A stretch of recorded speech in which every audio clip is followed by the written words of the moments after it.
করছি, তার কারণ হচ্ছে আমরা আগামীকাল বাড়ি যাবো এবং বাড়িতে কেউ জানে না, বাড়িতে সারপ্রাইজ দেবো সবাইকে যে আমরা বলিনি সেই জন্য। তো এর ব্যাপারটা হচ্ছে রিওকে এখনই নিয়ে যাওয়া যাবে না বাড়িতে। এক নম্বর হচ্ছে আমরা রিওকে বাড়িতে আনার আগে আমাদের টিকিট কাটা ছিল, আর দু নম্বর হচ্ছে এখন খুবই ছোটো, তো সেই জন্য এতদূর ট্রাভেল ওকে এখন করানোই যাবে না, মানে অনেক রকম প্রবলেম হতে পারে।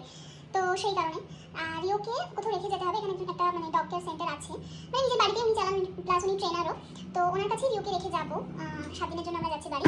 তো সেই জন্য রিও ব্যাক করছে। এখন মন ভীষণ খারাপ, বাড়ি যাওয়ার আনন্দের থেকেও মন এতটাই খারাপ যে ওকে ছেড়ে কী করে আমি থাকবো, বা ও কী করে থাকবে আমি জানি না। কারণ ওকে আমি এনেছি 1 মাসের উপর হয়ে গেল, 1 মাসের উপর মানে প্রায় আমার কাছে হয়েছে। হ্যাঁ, তো 24 ঘন্টা ও সবসময় আমার সাথে থাকে, মানে এদিক ওদিক, মানে কোথাও আমি গেলেও সবসময় টেনশন করে সারাদিন। তো এবার আমি জানি না কী করে থাকবে, মানে ও তো আর জানি না যে আমরা আবার 1 সপ্তাহ পরে ওকে নিতে আসবো বা কিছু, জানি না খাওয়া দাওয়া ঠিকঠাক করবে কিনা, চিন্তায় আছি। ওর যে ডাক্তার, ওর যাকে ও চেনে এবং খুব পছন্দ করে, তো ওনাকে বলে যাচ্ছি। তো অসুবিধা আশা করি হওয়ার কথা নয়, যদি কোনো প্রবলেম হয়, যদি ও ঠিকঠাক খাওয়া দাওয়া না করে, যদি অসুস্থ হয়ে পড়ে, সেই সব কারণের জন্য। চলো ব্যাগটাকে প্যাক করে নিই, ওনাকে দেখাই।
बस